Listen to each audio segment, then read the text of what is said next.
talking about nipe nikupe, yani nipe nikupe, mtu aweze kugaramika, wa wale wenye wanataka msichana, kwa wale wenye wanataka kupenda msichana, au ndio watu ambao naenda kuongea nao siku ya leo. So please make sure that ume understand, umeshika mzuri this word ili uweze kujijenga. Niite mkufunzi wa habari njema Apostle Dennis for first time to join our YouTube channel. Karibu sana. Just feel free to comment, like and share. Subscribe to our YouTube channel. Mungu akubariki na kutendee mema, fadhili zake na utukufu wake ikufikie. We do teach everything. That's why today we are going to talk about nipe nikupe. Why?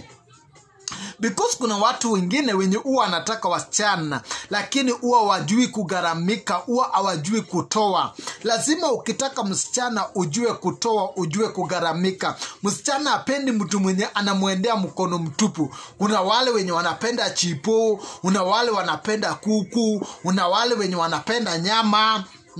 So wewe usiende tu mkono mtupu. Why am I talking like this? Because even if you check in the Bible, in the book of Genesis chapter 38, pale verse 18, ukianzia 17, una vitu ambao yule ambao anaitwa Sera aliamua kumpatia yule anayeitwa Tamari. Ni msichana ambao alikuwa mkwe wa Yuda, lakini Tamari akamwambia hizo vitu ambazo unanipa sitaki. Una watu wanatoanga vitu tudogo na wanataka waheshimike, wanataka wapendwe, wanataka msichana amweke kwa value ya juu. Hiyo haiwezekani. If you need honor, you need to be respected. Lazima ujue huyu msichana mwenye nimepata, kama uko na uwezo mnunulie gari, kama uko na uwezo mnunulie nyumba, kama uko na uwezo mnunulie mavazi, kama uko na uwezo mupatie vitu ambazo ameitisha. Kuna wale hata wanaitishwa masimu tu, una wale wanaitisha.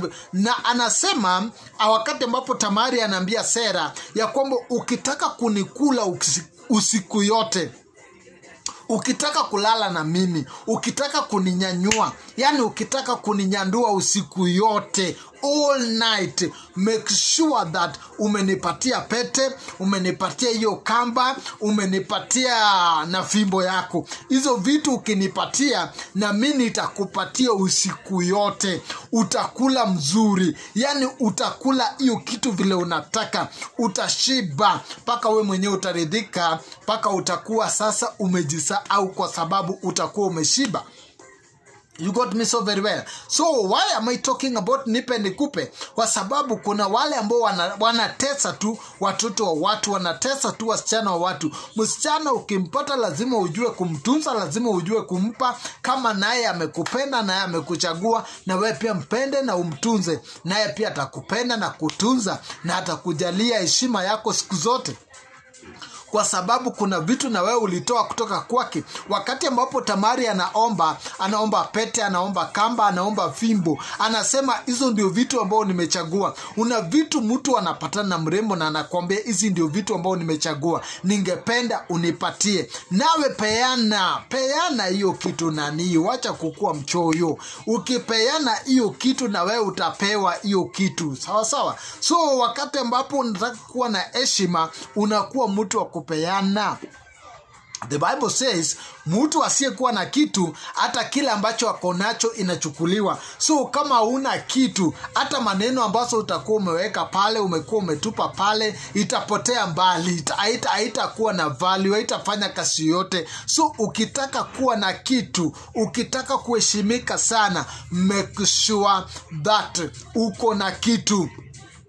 Ukiendea huyo msichana aliyesaliwa ambao amekaa ametunzwa na mama yake, na wewe unataka pia wewe uanze kumchukua, uanze kumkula, uanze kumtunza, basi ukuwe mtu mwenye anajua value yake. Lazima ukuwe unaweza kutoa, lazima ukuwe unaweza kupeana, lazima ukuwe unaweza kutunza. Hizo mambo matatu: ujue kutoa, ujue kupeana, ujue kutunza. Ujue kutoa, ujue kupeana, ujue kutunza. Hayo mambo matatu ukiyafanya, mimi sioni kama utakuwa mtu ambao utakuwa unaekewa lawama. Mimi naona utakuwa mtu wa heshima. Naona Mungu akikupeleka mbali, naona heshima yako, utukufu wa Mungu pia utakushukia, because wakati ambapo unafanya hivyo, naye Mungu pia huwa anapenda wale ambao wanaofanya hivyo. Ndio maana unaona hata Sarai alikuwa anaangaliwa na bwana yake Abraham, hata wakati yule ambao alikuwa anaitwa Rachel alikuwa anaangaliwa na bwana yake.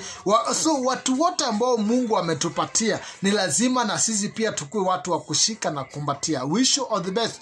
Mungu akubariki na kutende mema. Make sure that if it's your first time in our YouTube channel, karibu sana in our YouTube channel. Mungu akubariki, feel free. Baraka za Bwana utukufu lake likufikie wakati tunapositoa habari njema, tunapofundisha mafundisho kama hizi zikufikie na wewe uweze kusielewa. Make sure that you follow, like, subscribe to our YouTube channel, uweza kushare, like and comment there ili tuweze kujua jinsi ambavyo pia wewe unavyofikiria. Neema, utukufu na baraka zake zifikie. Shalom and bye bye. Kuwa na usiku mwema, kuwa na asubuhi njema, depend with where you are. Mungu akubariki na kutendea mema. Shalom and bye bye.